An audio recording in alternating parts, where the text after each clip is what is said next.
భారీ వర్షాల కారణంగా అన్నమయ్య జిల్లా రాయచోటిలో తీవ్ర విషాదం జరిగింది. వరదల్లో కొట్టుకుపోయి నలుగురు మృతి చెందారు. ఎస్ఎన్-పురం కె రామాపురం కాల్వలో నలుగురు కొట్టుకుపోయి మృతి చెందారు.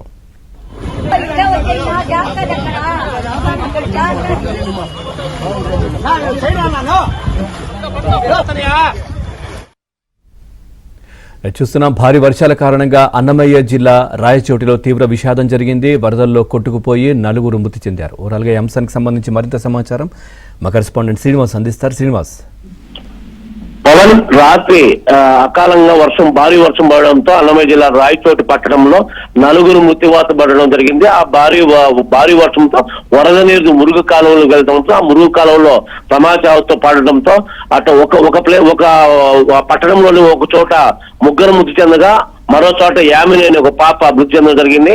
అయితే నిన్నటి నుంచి కూడా రెస్క్యూ టీం రంగంలో దిగి నిన్నటి నుంచి కూడా మొత్తం అక్కడ మురుగు కాలువలను మొత్తం మాండవ్య నదిని మొత్తం వెతకడం జరిగింది. సో నిన్న ముగ్గురు మృతదేహాలను నిన్ననే రాత్రే వెలికి తీయడం జరిగింది.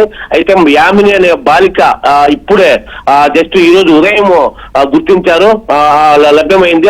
యామిని 6 ఏళ్ల పాప స్కూల్కి వెళ్ళి ఆటో అక్కడ ఆగి ఉండగా ఆటోలోకి ఒక్కసారిగా వరద నీరు రావడంతో ఆ పాప ఎగిరి దూకింది. అక్కడ ప్రమాదవశాత్తు మురికి కాలంలో పడడంతో నిన్న గుర్తించ ఈ రోజు లభ్యమైంది యామిని అనే పాప. Right, okay.